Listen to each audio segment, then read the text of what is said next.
When I'm walking down the I do want to say to Doni and many of you in this room that over a very long career in this city, all of you have helped me and my colleagues tell the truth and to try to tell. I may not look like you and you me, but my head up. I'm from South Carolina, so I just... What does this event mean to you, Miss Peggy Morris? Oh, my heart, Happy 20th anniversary. my heart is about loving up on my sisters. Do you know what it feels like to have your sisters in the room? Johnny. And dare to be different and unique. I'm gonna be the best me I can be by letting His glory shine through. I am beautiful, I am blessed, but not just what you see in the flesh. I'm free from people, free from myself. There's a The doctor lived next door to the janitor, to the reverend, and the lawyer. We were together. Now we get so high and mighty that you create stress for your society because you don't like poor black folks either. That's a health problem. Get yourself together so I can stop being taking care of geriatric people and get back to pediatrics. I thank you, Donnie, for all you've done. Let's keep doing it for all the more. letting His glory shine through. Dare to be you, dare to be me, dare to be different and unique. I'm gonna be the best me I can be by letting His glory shine through. And I dare you, I dare you, I dare you to be you. First name's Donnie, last name's Glover, in it to win it for the long haul, baby. It's a beautiful day in the neighborhood. Let's start this week off right, okay? Gracious Lord, make us truly thankful for another day. Thank you for our eyes, and our hands, and our ears, and our nose, and our sight, and our ability to feel and love and be loved. Thank you, Lord, for waking us up to a brand new day. Thank you, Lord, that we are in the land of the living in our right mind. Thank you, Lord, for keeping us through the night. And as we proceed through this brand new week that no one has ever seen before, Lord, we pray that we will honor you with our lives, with our work, with everything we do. May we forgive a little more. May we be a little kinder. May we be a little more considerate to our fellow man. And we promise, Lord, to keep on giving you all the praise and all of the glory. In your mighty, matchless, and majestic name, we say hallelujah and amen. All right, so I got to thank Wayne Frazier for this show.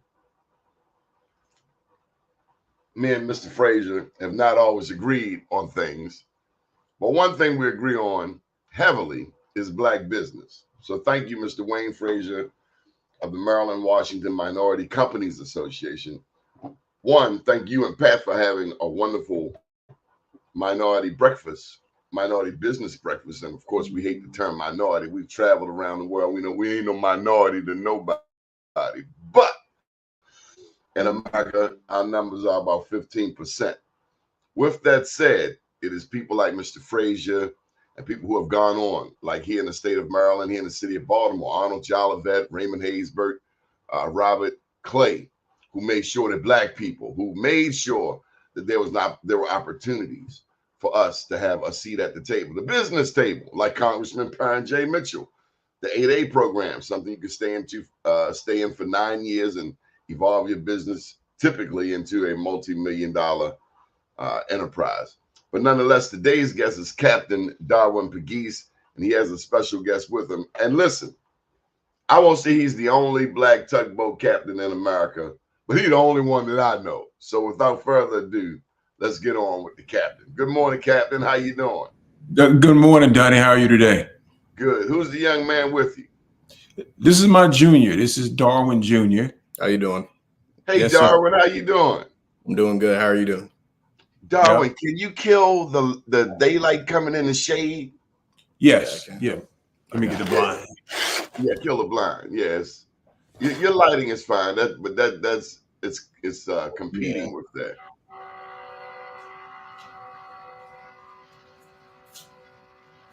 Where are you? Where are you, Darwin? I think yes. Oh, we're at the home, the business home. Yeah. There's a separate home for the business. Is that Maryland? Yes, sir. Where were you born? Okay, we're good. Say it again, sir. Where were you born? I was born in Maryville, Indiana, but I grew up in Maryland for the most part of my life.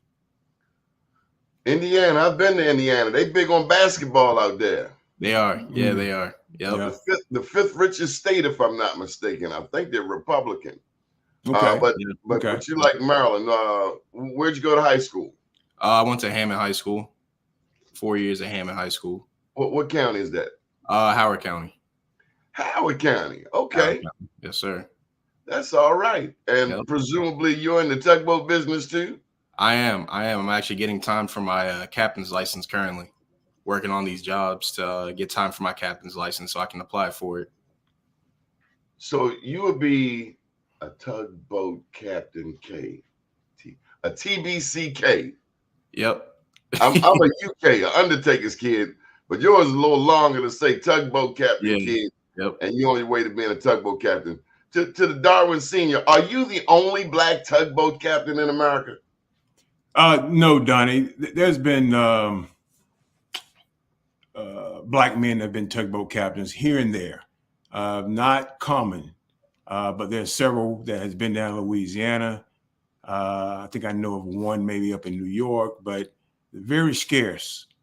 And the reason that you don't see black men, particularly black men or black women on these vessels is that, blacks don't have a starting point. And what I mean by that is that, typical tugboat companies just won't hire any guy off the street unless they know you. Okay.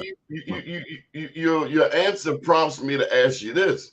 Sure. Are there any women tugboat captains, and then more specifically black women tugboat captains? Because these sisters out here, they're shattering records. I mean, I look at Simone Biles. My God, she's in everything we touch. If you let us in, we're gonna dominate. So that's why they won't let you in, because you always want to dominate something. Sure. Well, I'm in. It's just that they don't like the fact that I'm in. And, the other side don't like the fact that they taught me this business. They taught me how to operate tugboats. When I say they, I mean mostly white men, of course. And I had a good relationship with those men. And as it became more apparent as I moved through the industry, I wasn't really wanted. You follow what I'm saying? They made you feel that you weren't wanted.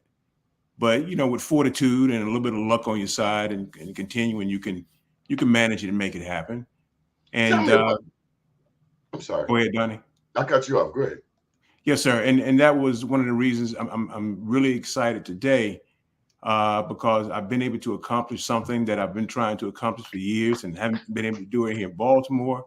I've been able to obtain over $10 million in financing for new tugboats that I'm going to be bringing to Baltimore in hopes of being a big part of the building of the Key Bridge. All right. And along with that, Donnie, here's the best part. It provides the perfect platform for me to take at least a dozen young men and young women under my wing, put them on those boats, on that project, get them their captain's license, and away they go. This is how this thing's supposed to work. Okay, so Darwin Jr., I got to put this to you. And if I get out of line, you just say, come on, OG, don't go there. But understood. I've been in business. I grew up in the family business. My daddy was a funeral director and mortician, and he left us in 2003. But I'm a journalist. So growing up in the business, I helped him and would help him if he was still here. But it wasn't my calling. But what I'm getting to is one thing we have learned in business. Us, black people. If you get that $5 million, you get that 100,000, you get that 75,000. Don't go buy a Cadillac. Don't go buy a brand new Cadillac. That's right. Absolutely. That's right. Invest it back into your business. That's right. That's right. Yep. So I got to ask you, to the younger Darwin, have you had that challenge yet? Have you run into that situation? I have. I want to go get the Porsche, the Cabanera, the Panorama, and all of that. I have run into that situation, but lucky enough, I have people around me that influence me enough to make the correct decision and use my money for something that will benefit me in the future, in the long run, instead of using it on something monetarily that will only affect me in the now. Because looking down 10 years from now, how far will that car get me, or that item that I really want get me? Not so much. But reinvesting it back into my future as well as other people's future that I'm involved with in my family will always make the better option, the better choice for those around me as well as myself. That's what our dads want for us. The first big thing I bought was this house that I'm actually in now. Yep. It might not be much to some people, might not be much there in Howard County. I know that's the wealthiest county in the state. But to the homeless man that's walking by, this is a mansion. So I thank God for that. But I also thank God. Here's another one. One last one. I'm going to get back to you, Senior. Yep, go ahead. Darwin, is it okay to say Darwin Jr.? Yes, sir. That's fine. Okay. If you could leave your children $1 million or common sense, what would you leave them? I'd probably leave them $1 million because at the end of the day, common sense runs pretty well on this side of the family. So I think they'll be okay for the most part. But wise man's answer. I like that. Yeah, I think it's something instilled in all of us from a young age for the most part when it comes to understanding of your social and your economical situation, especially in these days and times, will go a long way for somebody who's trying to make it in the world, especially people of our skin tone. So you not only make your dad proud, you make your race proud, brother. Power to the people. Power to the people. Yes, absolutely. I have 5 sons, Donnie. Really? Yes, sir. He's the second oldest. Okay. Mm-hmm. I'm just thinking back to our first conversation where you said wifey was like, that bring home that Skrilla, buddy. Oh, yeah, absolutely. Because Darwin Jr., as you know as well as I, being an entrepreneur and a family man, being an entrepreneur and a family man can be a tug of war. Yes, it can. Because that woman, she has to feel secure. And we as men, it's our job to make them feel secure. At the same time, I know your daddy might say, if God give you the vision, he'll give you the provision. And that's why I'm proud to know your dad, at least virtually, because he reminds me of my dad. And knowing that fortune favors the bold. You can sit back and wonder, I wonder what would have happened. Every time I talk to your dad, he's that go-getter, man. Yep. And we got to surround ourselves with people like the captain. Yep. Come on, tell me the story. 10 million, huh, Captain? Absolutely. But we're excited about growing together, Donnie. Like I said, it's a family affair, man. And really, our hopes are to really get the word out to our communities, regarding this industry. Because there's not too many industries out here where, you can achieve generational wealth in a short period of time. And the maritime industry is just one of those industries. And unfortunately, we just haven't had a shot at it, and we've talked about this before, Donnie. I'm hoping, that our governor, continue to step up and move in that positive direction, and where, he's going to help deliver and to make sure that we do have these opportunities. That's critical now. And that's why I decided to invest into these vessels, because I want to invest into my community. And once it get rolling, then you'll see that. You'll see that system works and how it worked for them and how it can work for our communities too. So we have to thank Wayne Frazier, because at a time when the Key Bridge was going down, and this is no disrespect or no slight to how people think.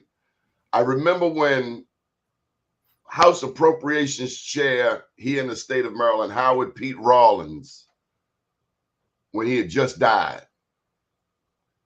The Black people, from what I saw, were scrambling. Who's going to be at the funeral? Who's going to speak at the funeral? That's where I think it was. Oh, we got to go pay homage. And that's important. But when I looked at the other community, they're looking at who's next. Who's got next? Who's going to take his spot? Who gets that power? Key Bridge happens. The Latinos, you know they're going to show up. They're ready to work. They see all of that. Whoa, Absolutely. trabaja. You know, I want to work. Quiero trabajo. I want to work. We got a black governor. We got Wayne Frazier. You got Donnie Glover. They always talking about black business. I'm going to raise the question, where the black people? Are we going to get some of that money? One more thing. BWI Airport, they had a $1.8 billion expansion. BWI Marshall. This was before it was BWI Thurgood Marshall. It was BWI, Baltimore Washington International. They have nearly a $2 billion expansion. The late Delegate Emmett Burns, God rest his soul. I asked him, I said, what about you're focused on the name change to BWI Thurgood Marshall? I said, but shouldn't we be focused on getting some of that $1.8 billion in expansion, some of those construction contracts? And he told me no, and I disagreed with him. He said it's the symbolism. I don't care about the symbolism. I want my people to get some of this business. So that's how we came about with this. And it is our prayer. And I'm going to work. I will send the governor this clip personally so that he knows about you, if he doesn't already. And I imagine he already does. He's a pretty smart guy. He is. I have had the pleasure to meet him on a couple of different occasions. And I've also had the opportunity to briefly give him a little bit of flavor in terms of where I am and what I'm trying to accomplish.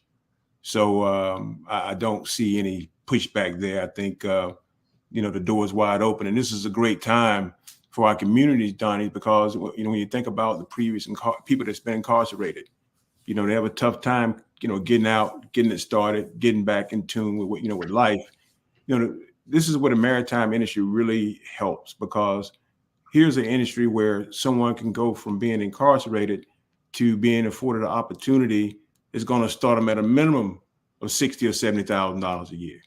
It doesn't matter the fact they've been locked up. Most of the men that I've hired through the union are white men that have been incarcerated for years. Say it ain't so. Say, Darwin, Right?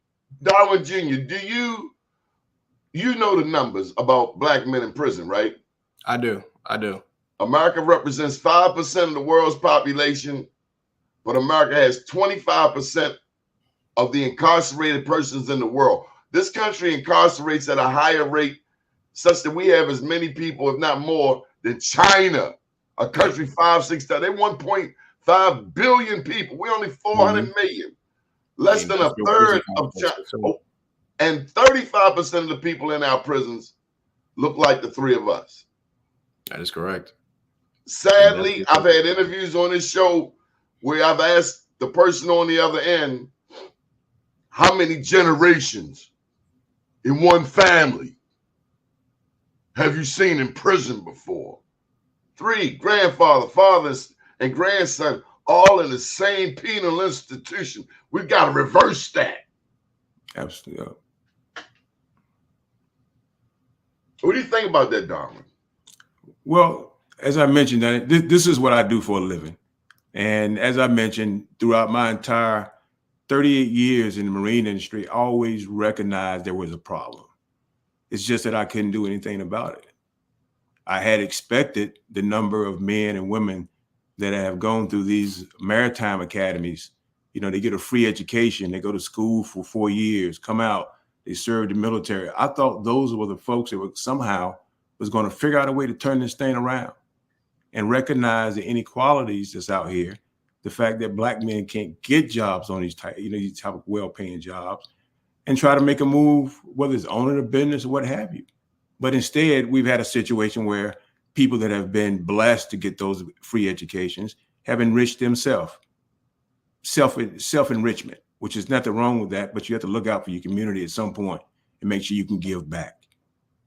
And that's been sort of the separation, I think, between the maritime industry, the opportunity that has been afforded to blacks in the maritime industry, which is we give you a free 4-year education, But after that, we don't particularly want you in the business because we don't want you out there spreading the word about how fruitful things can be in the maritime industry. And I actually done it to make it go even further. I had a man that came from North Carolina, and I won't mention his name on here, but he came to me, drove to Maryland to explain to me that the maritime people in the maritime industry was afraid that I would be successful, and I would end up on Black Enterprise magazine. You're on better than that. You're on Black Right? USA News and Be More News. Right. Yes. You know, so he was basically telling me to back off. I'm going to send this to Black Enterprise. We're going to send it to all our Black media outlets. Darwin Jr., when you, how old are you, Darwin Jr.? I'm 25 years old. Okay, my son's 28. How do we reach more in your generation? What can I do? Exactly.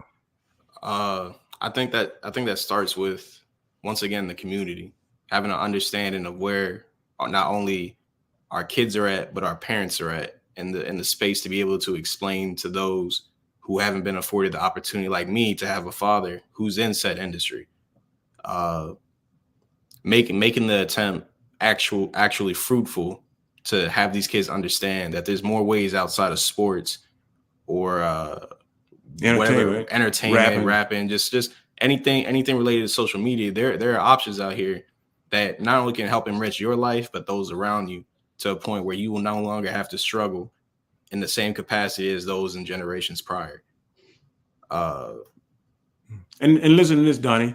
In the maritime industry right now, and I went to they have a maritime school down in LaPorte, Texas, that the industry built. And the industry right now are predicting that they're about 24,000 personnel short to fully staff the marine industry for the next 10 years. 24,000. Do you know how many our brothers can get in those jobs? All they need is the opportunity to be able to go get the minimum qualification, go to the Coast Guard, get their papers, and they're set. 24,000. In an industry that traditionally operated off nepotism. So if you didn't have a family member, if you didn't born in the family, this is 20 years ago when I got in the industry, you couldn't get in the industry. And now it's gone full circle to where a great population of mariners have died off. They're gone. Their kids don't want to get in the industry, and it's left this huge void. And I've been yelling to our state and to our government officials saying, look, this is a fantastic opportunity for our people to get involved in this industry. It's not going to happen again. These are unique times we're in right now. Folks, if you're just tuning in, we're talking with Captain Darwin Peguese Sr. and Jr. He, Sr., is one of the only Black tugboat captains in these United States, not just here in Maryland, but New York, New Jersey, Philadelphia, the Carolinas, all the way down to Louisiana and beyond. And he wants to get more of our people involved in this industry. With him today is his son, who I'm extremely proud of. And I got to ask Darwin Jr., when you hear your dad say it's important to give back, do you buy that? I do, because my dad has always been passionate about giving back to those in the community. Even growing up with me and my friends and stuff, he would always take the opportunity, the time out of his week or whatever it being, to be with us, to hang out with me and my friends, coach our basketball teams, or even introduce us to the maritime industry, which he did try to get a few of my friends into. Unfortunately, it never worked out the way it's supposed to. But at the end of the day, he made the attempt. He offered the chance to change their lives and their families' lives for the better. And I think that goes a long way when it comes to how we see and how Black men are represented in the media when it comes to being active in their communities. And he's been a role model for me and for a lot of other young Black men who unfortunately didn't have their fathers in their lives the way they were supposed to be. He stepped up. He was that leader in the community. 70% of our families today, no daddy in the household in the Black community. And there was a time where we were one of the most married communities in America, 1940s, 1950s. Then they started throwing all of this stuff at us. Mass incarceration, heroin, cocaine, crack, liquor. malt liquor, liquor stores on every corner. The preachers started flipping and acting crazy, and our community started crumbling apart. There was this movie called Claudine. It was about this black woman on welfare, and the social worker came around, and the black man, James Earl Jones, had to hide, had to jump out the window because they didn't want a black man to be in the house. But you have grown up with your daddy, and I grew up with my daddy, and because of that, you and I have we have more to do because a lot of our friends did not. I look back, so many of my friends did not grow up with their daddies, man. Yep. It goes a long way for building the character of young men and women, having that father figure in your life in any capacity, even if it's not your biological father, having somebody there for you who understands the gripes that you may have as a young man, especially, can affect you in ways that you have no idea of until you're 20, 30 years down the line, looking back saying, man, he was really there for me. He really helped change and affect my future for the better. Can you rap though, for real? No, I don't rap. I don't rap, sir. I don't do that. Can you play? Do you play a sport? I used to. I played football and basketball. When did you conclude? End of high school. I just felt I had a bigger calling than be just sports.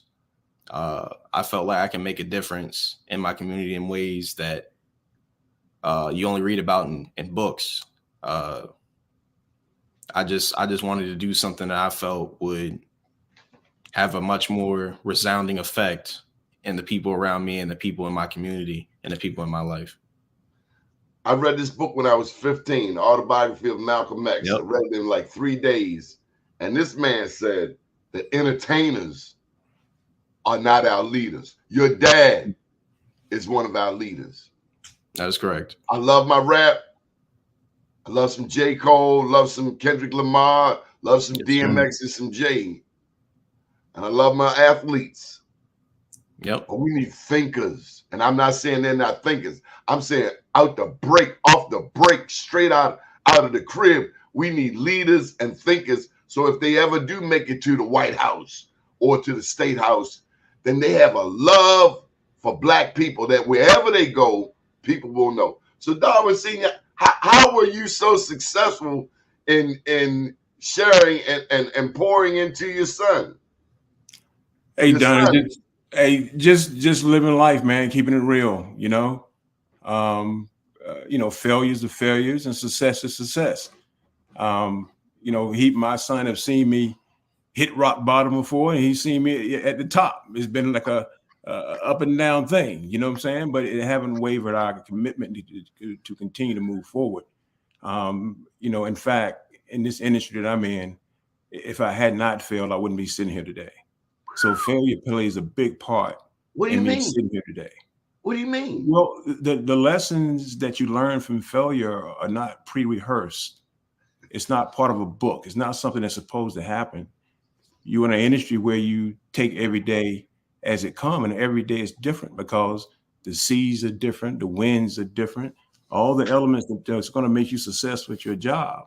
They're going to come at you differently every day, and you have to be able to adjust to it. And that's really the mold of the industry. I've lost over $1 million, right? I've owed the Internal Revenue Service $300,000 or $400,000. This is all a part of the process along the way of teaching me my craft, what I need to do to move forward. Because I'd rather make those mistakes 20 years done than making now, right? I'm 59 years old. I don't have time to change courses in reverse and go back and start over and do something again. To me, that's a waste of resources. Tell me about Mrs. Peguese. Mrs. Peguese is a. I want us to get in no trouble here. No.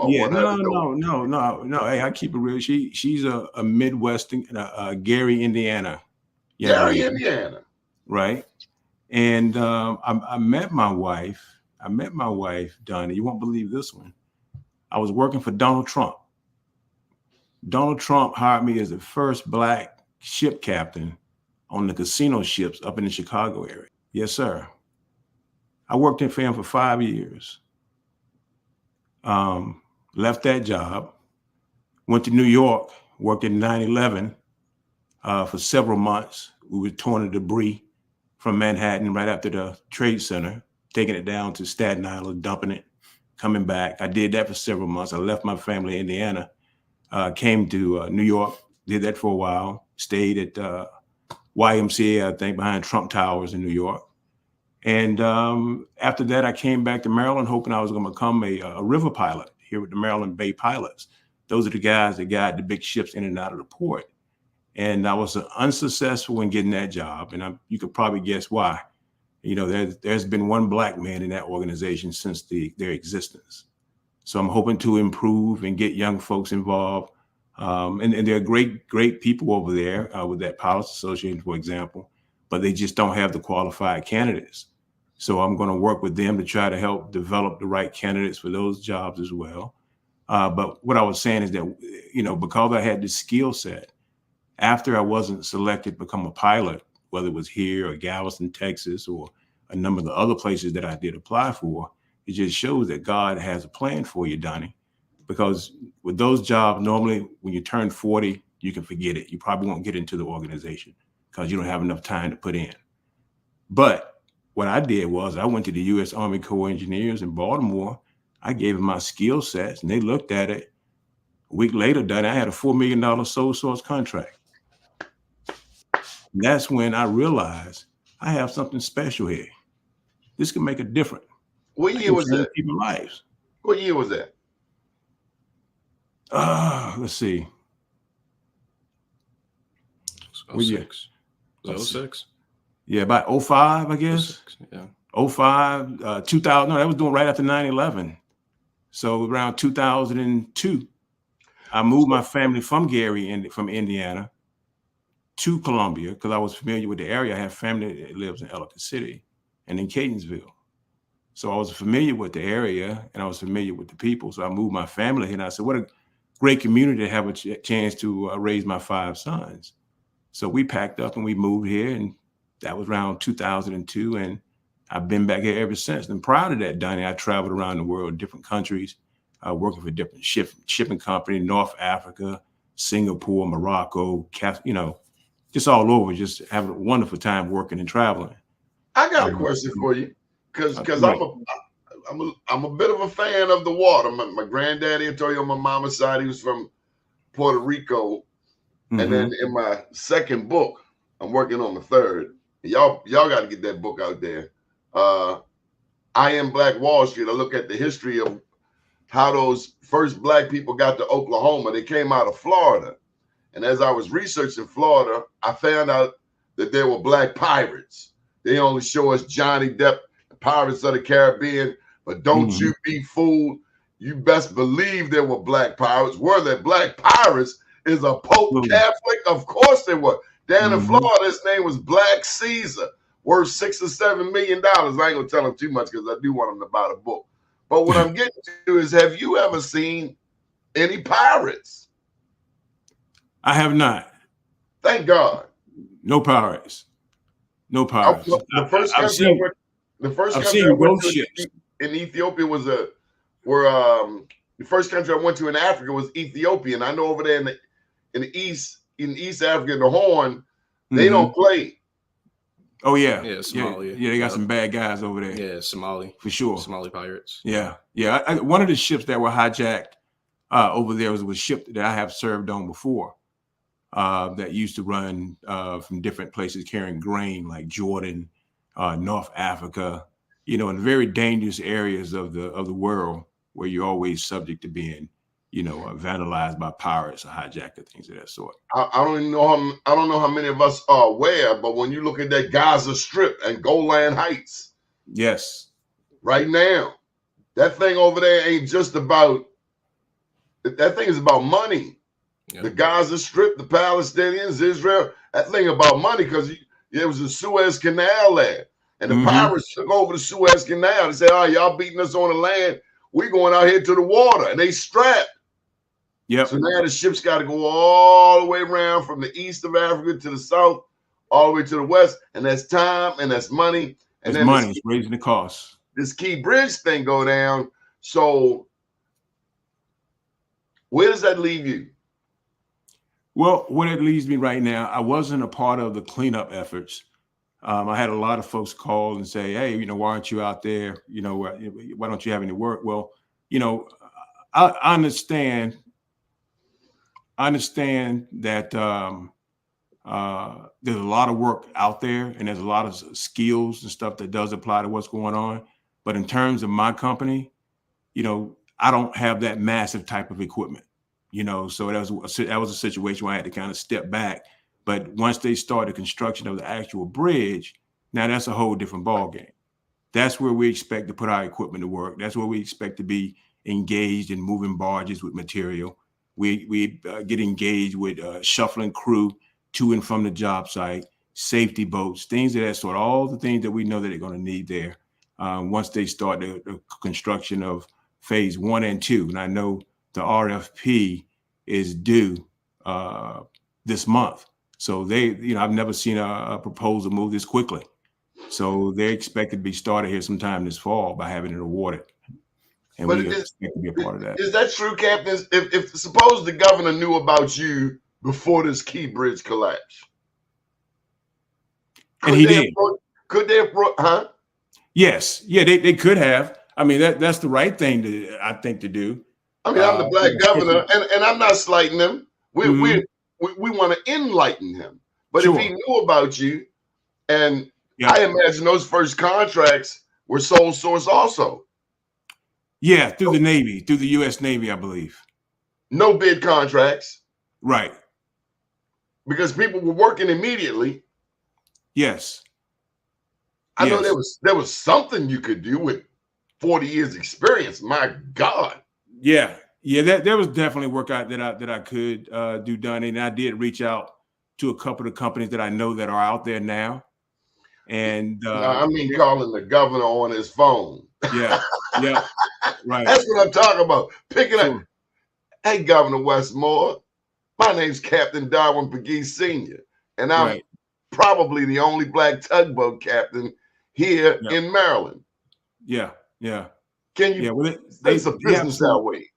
They have some big goals on this job. I don't think they're large enough. I think they could have done a little bit more, but they underestimate the power and the ability of black-owned contractors. And sometimes I just feel like they just don't feel like we're real, but we are real. We have real expensive and real, situations that happen day in, day out. And, we just want to get a fair shot to participate. So, our doors are always open. And, like I said, had they called us, we certainly would have jumped that opportunity. But unfortunately, that didn't happen. Darwin Jr., so your dad's a businessman. Your dad is a philanthropist. He wants to give back. Your dad is also an advocate. I mentioned some names earlier: Arnold Jolivet, Robert Lee Clay, Ray Haysbert, Wayne Frazier.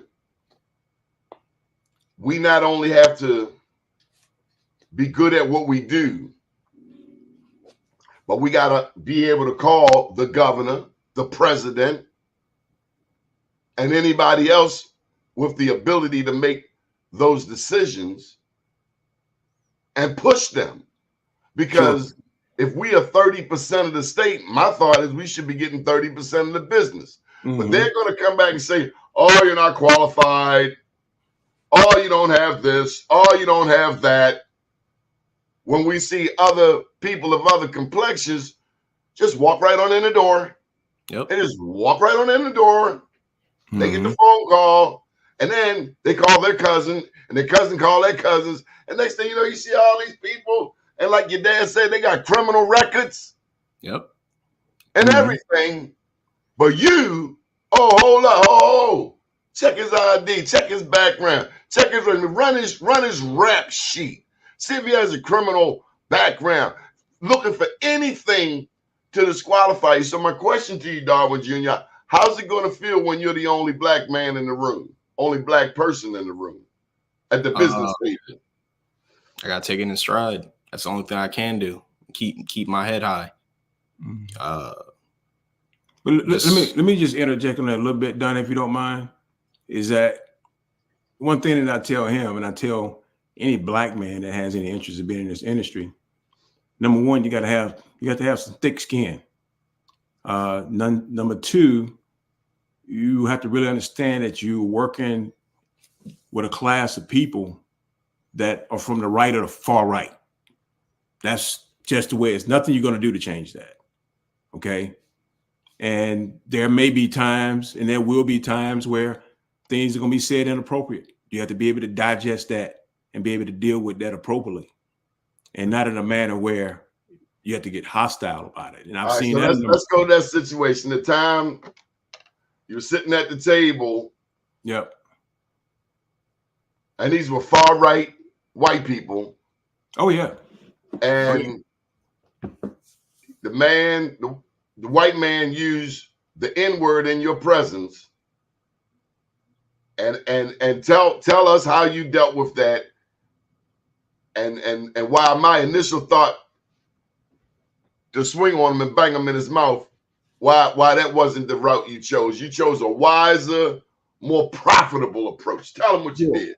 Sure. Well, I can let me give you this one. What happened here? I think it's good. Okay, put it back away. You're good. I just want you to get. I want them to see. Got you. Well, I can actually give you a real situation, Donnie. I'm the captain of a vessel in the Houston area, Houston, Texas. This is just in the mid-'80s. We're sitting down eating our dinner, and one of my captains, an older man, probably about 70, been in the marine industry for many years. I knew he and his brother very well. And Jerry Springer show was on television. And we sitting there, and this show was, of course, about a black man who had impregnated a white woman. Well, this man, we call him Pops, he goes into a rage and says, I don't like no nigger being with no white girl. I mean, he just went on and on and on. And I sat there, I put my fork down. I said, Pops, I said, I don't understand why you're carrying on like this today. I said, we've had this conversation before. And I said, by the way, I spoke to your brother, Jesse, and he explained to me how much you love your grandboys, 3 of them, biracial. I said, you talk to your grandkids like that? Do you use that language in front of them? Donnie, he became my best friend. The next week, I was at his double-wide trailer having dinner with he and his wife. And that's how I broke that with him. And I broke it with a lot of them. But those are the type of situations that you have to encounter and be able to deal with. I've had my employees that tell me to go to hell over the phone at night when I'm calling my tugboat, 3 a.m. I don't have to answer to you. Oh, really? Well, I sign your checks. Well, I'm not going to answer to you. Well, okay, I'll be out there in about 3 hours. I'll be out in the middle of the Chesapeake Bay in 3 hours. We'll see what's going to happen. So then there's a situation where I got to go out there and I got to use a little bit of brute force and say, hey, I want you off my boat. You can't talk to me like that. I sign your checks. But it's no surprise to me. I've been dealing with that my entire life. So I've learned how to tolerate it to a point and deal with it and yet get my point across. And I've been successful. Most of my primary men, my go-to men right now, are from Eastern North Carolina, very rural area, very racist area. But they've been working for me for years because I have a good understanding with them. You don't have to like me or the color I am, but you're going to respect me, and we're going to make this money together, and we're going to stay safe. And this is how we're going to do it. They'll buy into that. Wow. And that's how I deal with that.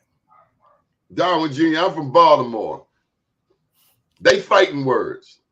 Yep. But your dad has shown me there's more than one way to skin a cat. What do you think of racism, Darwin Jr.?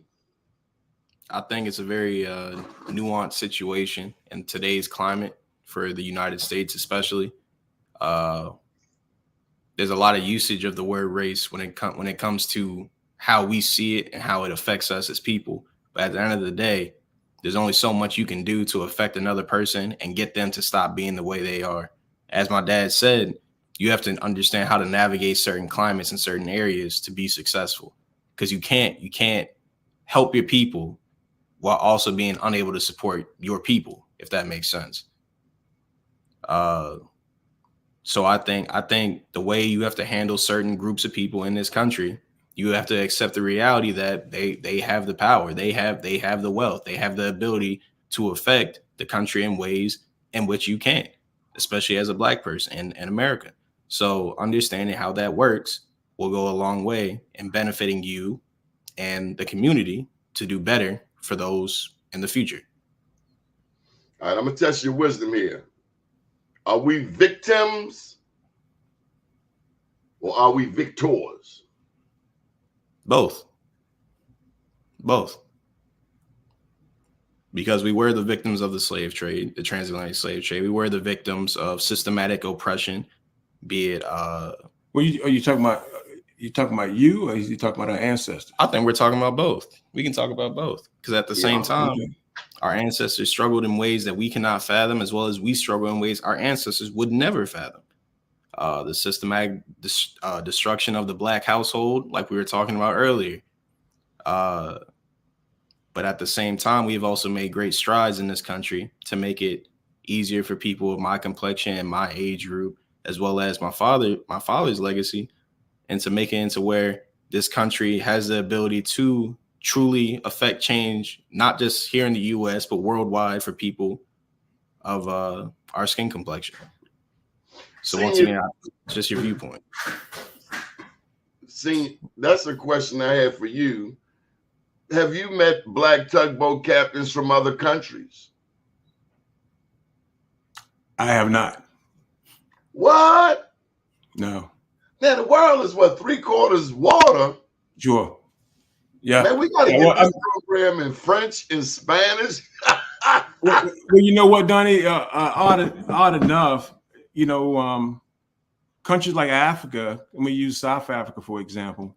I do get material magazine, professional magazines, and over there, yes, they do have professional mariners. They do have professional dredge and miners and stuff. You know, I just saw yesterday where there's a Black-owned mining company over in Africa. So Africa's doing things over there that have never been done in this country. And, you know, the fact that, you know, I get into this business, Donnie, and realize I start Googling Black tugboat companies, Black dredging companies, the internet came up blank. There are none. There was none. There was no history. There was no playbook. There was no one for me to go back to say, hey, can you explain this to me? Can you help me avoid these pitfalls that I know I'm going to hit? I had to take every mind in stride, Donnie. I lost some limbs. Darwin Jr., you get ready to write your daddy's book, man. I don't know if you knew what you were signing up for today, but if I got 2 books with a 3rd one on the way, I'm waiting on you. Don't wait. I'll be 59 in a few days. But we're the same age. Yep. We're the same age. Yeah. Man. Yeah. Darwin Jr., I'm giving you a little nudge there, and it's not that complicated. I'll share my recipe for it. But we need your daddy. We need your family story. Yeah. You have national history right there beside you. Yep. Yeah. And I tell them, I'm proud of you too, man. I was raised by my grandmother in a rural part of North Carolina, and she was a cotton picker. She picked cotton her whole life. She could show you the cuts on her fingertips from the bleeding over the years, where they turn into calluses. So that's the type of woman I was raised by, where, Donnie, I couldn't sleep after the sun came up. It's time to go to work. And it was that way every day. I tell my son how my friends would come in the yard and walk around or ride their bicycles around me working and things of that sort. And, and I couldn't go play until I finished my chores. And that was the way it was. And I also tell them a lot of those guys who didn't have any type of boundaries or no type of direction was in the dead or alcoholics when I go down there at the corner store. Man, you make me think of Gil You Scott know? Heron. Grandma's hands clapped in church on Sunday morning. You don't know nothing about that, do you? I've heard it. Oh, Grandma's yeah, hands. absolutely. You know, down there had the revivals, man, in church all day long. So, you know, I spent a lot of time in the good Lord's house growing up. And those values of my grandmother was instilled in me, even to But this day. you learned something somewhere else beyond what grandma taught you. I mean, Military, the Navy. And Donnie, let me tell you about my Navy. My Navy stint was great. I had the best time of my life. Traveled the world and all. And at the end of the day, I was told by the commanding officer of my ship that I shouldn't re-enlist. They said, Peguese, you need to go out in the world and you need to do what you can do.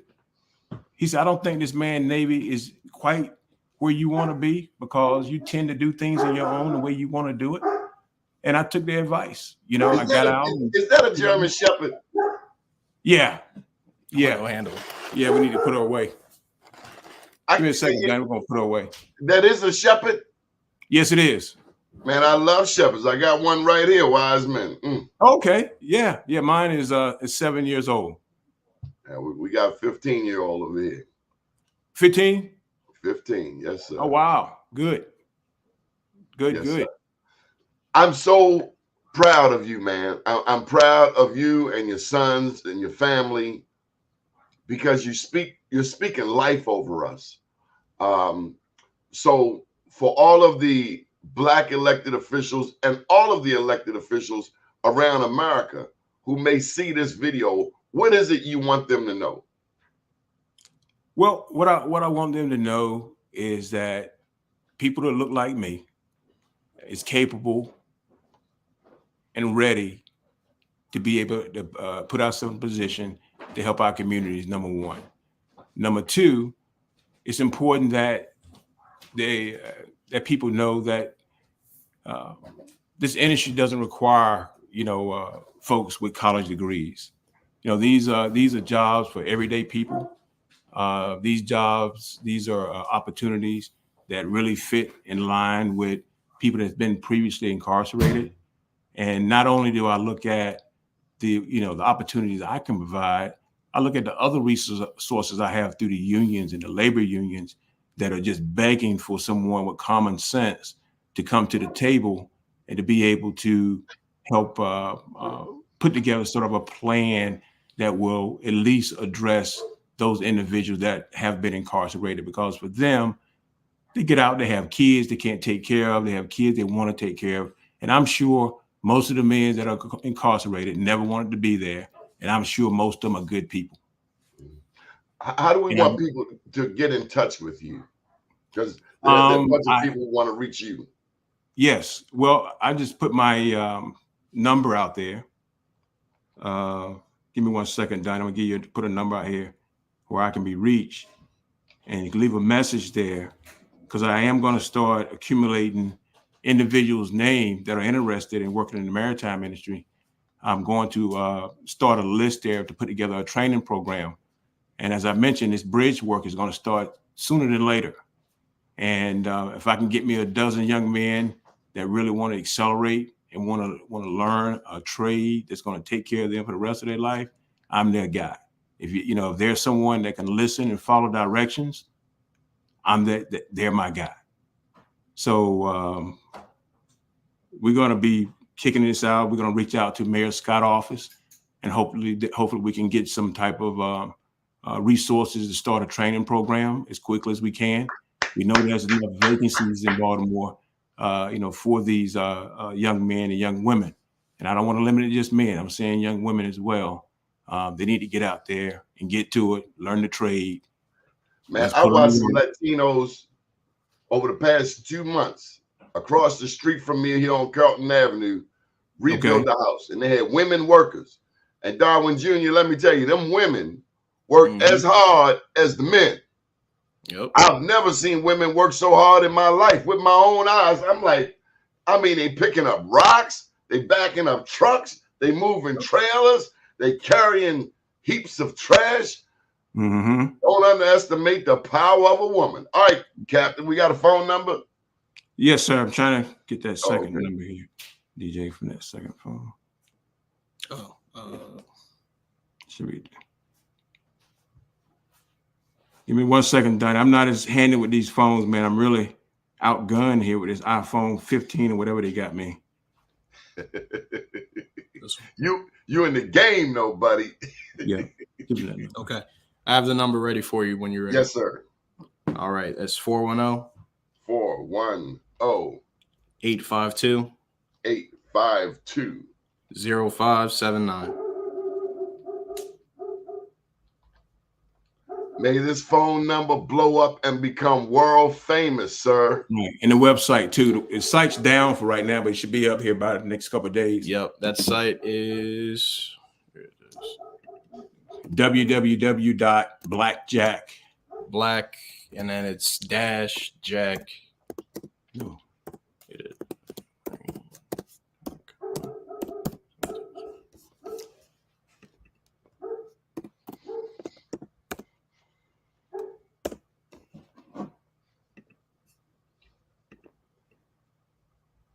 I found a cat on Fiverr that fixed my website overnight. I've been dealing with some people here in the States. Darwin Jr. Went on Fiverr overnight. Sometimes people be playing with your website, telling you they know this, know that, and they be wasting your doggone time. I don't play that. I can't. This is my business. Absolutely. Yes, sir. And for pennies on a dollar, because you know here in the U.S. people want to stick you up quick. Oh yeah. That is correct. I get work done over. Oh, I got it. Okay, I got you. You know, and the reason we have to reach out to the city, Donnie, is that when we get these boats up here, we need a place to park the boats. And right now, the folks own all of Baltimore, you know, and that harbor area is owned by not anybody that look like us. So, you know, that's going to be one surprised. of the yeah. That's why. So Darwin Jr., that's why I do media. I didn't become a funeral director like my dad, but he actually, when I was younger, introduced me to Carl T. Rowan, famous black journalist, Paul Harvey, famous white guy with a radio show. My dad introduced me to WEAA, which is now, I think, 47 years old, Morgan State University's radio station, the Afro newspaper, which I not only sold, that's the black newspaper. I not only sold it, but I eventually became a lead writer. And so once I started writing front page stories for the Afro, I said, shucks. Actually, once some people started paying me to put stuff in the paper, I said, shucks, I could do this for a living doing what I love to do and make money too. I like making money. Ain't never sold no heroin or cocaine in my life. Thank you, Lord. We don't have to. Yep, that's my right. finger roll wasn't that good. I'm only 5'9", so I wasn't all of that outstanding on the football field. Love baseball, but I knew I wasn't going pro. But I knew God gifted me with something here. Absolutely. And so that's why I do black media, because I want to make sure stories like this get told. If your dad called me tonight and said he needed to come back on tomorrow, then we just gonna have to make it work. If he said to me, Darwin wants his own show, I'm gonna make it work. That's what my joy and that's my contribution. So Darwin, what's your message to your generation? Which Darwin? Which one? Oh, to Junior. I'm gonna give you the screen to speak your. My message is be plain and simple. Follow your dream and do what you love, but at the same time, understand the reality that we're in an unprecedented climate for Black and brown people in the United States. You have to have an understanding of how you're going to affect not only your image, but the image of your people. Just make sure you're doing, you're doing what's right. I know it's tough sometimes to do what's right, but at the end of the day, making that choice to choose the right thing instead of the wrong thing that may benefit you slightly more will go a long way for not only your conscience, but for you as a person and for the character that you hold yourself to as a human being. I'd also like to ask you this question, Darwin Jr.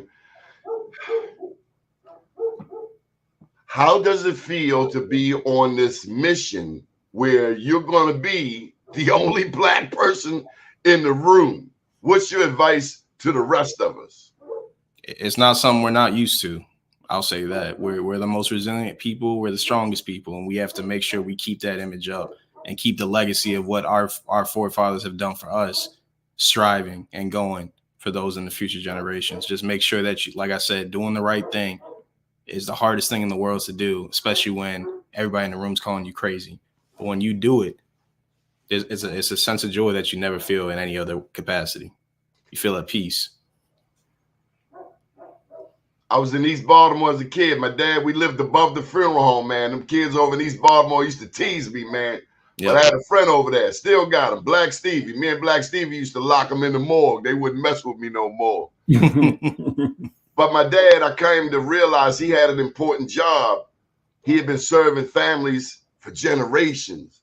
And it was important to him to continue that legacy of serving our people, of helping empower our people, of not running away from our people, but running to our people.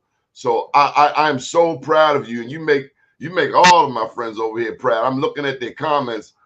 We're so impressed with you, your dad, your mom, your brothers, and the fact that you give a rat's bottom to give back.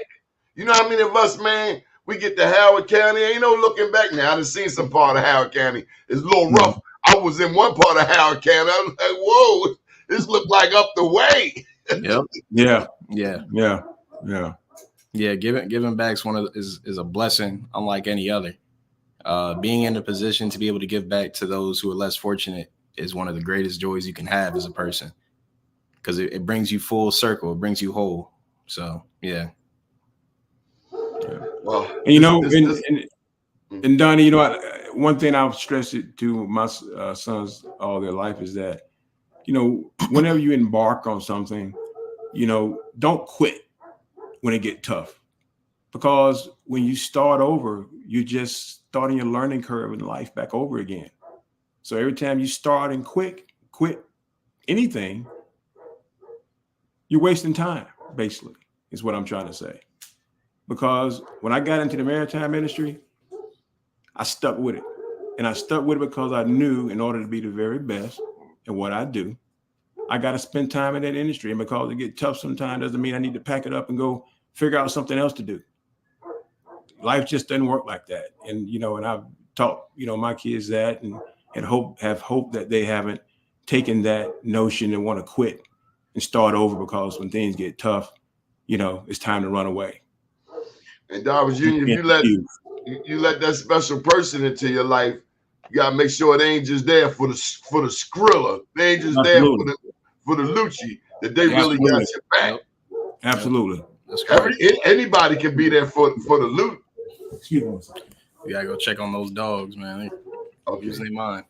All right, well, we'll wrap this up and use your advantage to the advantage of the disadvantage. Live by that. Use your advantage to the advantage of the disadvantage. That's the give back. All right, well, we're going to wrap this up. Thank you for joining us. I'm proud of you, bro. Keep inspiring. You got my number. I'm here 24/7.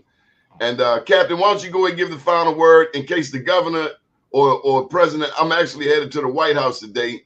Patty LaBelle's over there. But in case I should say, what you want me to tell President Biden or Vice President Harris? Please tell Vice President Harris, President Biden, and all the decision makers on Capitol Hill that, you know, Black folks want to be there for them, but you got to give us something to vote for. And I've been, you know, I don't want to say struggling in the business. I've been learning the business for some years, you know, but the mere fact that I'm the only one and there's no one but my family standing in line to be able to take advantage of the many opportunities that are out there for our community, I think is a shame. But I would just ask the president and the vice president to pay more attention, especially to us Black men and what we got going on, because our situation is different, regardless of what they say and regardless of what the SBA and all these other agencies may say. It's a whole different ball game for us out there. Either one of you want to I can't disguise my color. I'm sorry. Either one of you want to handle this question? Is from a leader here in Sandtown. How do you handle when our own race is intentionally treating black folks? It's one thing when people who don't look like us treating us ill. When this show comes on, there's a piece by Dr. Zolikoff, the black physician, and he says that we don't like poor black people. Well, Donnie, I'll be totally honest with you. Most of the negative encounters that I've had, most of them have been encountered by other blacks. Yep. Trying to take advantage of me. Get a leg up. You know, I've had situations where they come to me and said, hey, unless you give me a part of your company, you won't get no contracts here. People in high level places. What goes on? This is real. This is real. I've been victimized more by black folks than I have white folks. You got a Trump-loving white guy that's going to send you business, but you have a black person who some way, somehow has experienced the same institutional racism, possibly even transatlantic slave trade trauma as most of the rest of us, and our own. It's giving you more problems. It's giving me more problems. Than this white boy in a flannel shirt. Absolutely. I can do business with the white boy in the flannel shirt. The situation I had is been where a black man would all of a sudden come to the conclusion that he can't claim racism against me because I'm black too. But you persevered anyway. I walked away from those deals. Yep. I walked away from those deals. They hurt.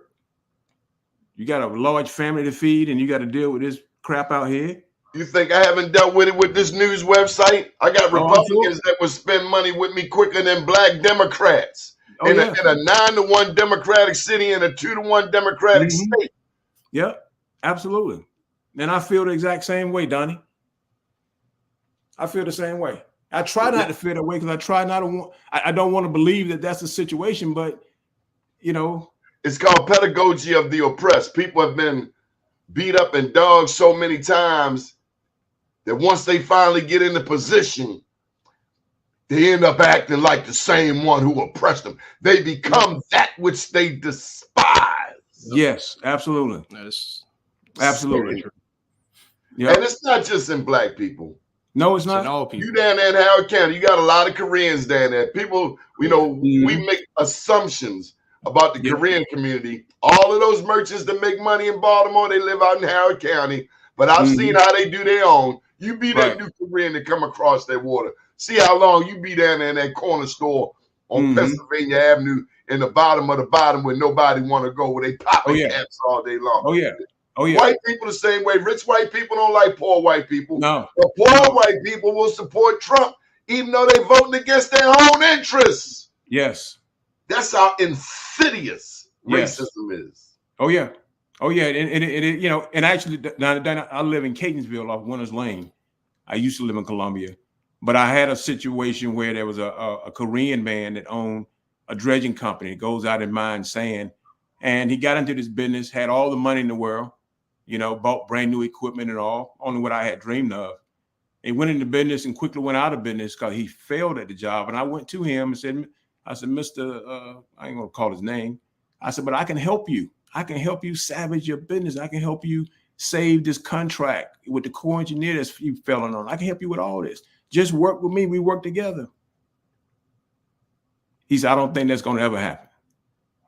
He'd rather fail and have lost his business than allow me to come in and help salvage the business and help him with something I've been doing for 38 years. He chose to fold it up. You know what my mother would say to him? What's that? She'd be 95 if she were here today. She'd walk past him and say real quietly, dummy. Yeah. Yeah. So you're going to die. I get it. And the thing is, if they knew their history, everybody traces their roots back to the San Bushman, Namibia, Southern Africa, who got the oldest DNA on the planet. Mm-hmm. You hate your daddy, son. You are sick. That's sick. Yes. But even more so, We all got the same blood. The same God made us, and none of us get to choose how we're born. Right. There you go. I thank God I was born black, though. As do I. You know how much money I save on tanning salons? Quite a bit, I'm sure. I love you both. I'm proud to meet you, Darwin Jr. And let's stay connected, okay? All righty. Yes, thank you. Thank you. Thanks for what you do, Donnie. We appreciate it, man. Without you, brother, I don't know how we would be able to get our word out there, at least get folks thinking about what we're talking about in terms of opportunity. Because remember, the earth is covered with how much water? 75%. 75% water. That's 75% opportunities out there, because there's work out there that folks need to explore more on the water side and not run from that, but embrace it. Good deal. Up to date, down tomorrow. Do your day and everything will follow. Nothing to it but to do it. I got to do it, regardless of how I feel. I am somebody. I am my brother's keeper. Good morning, world. Thank you.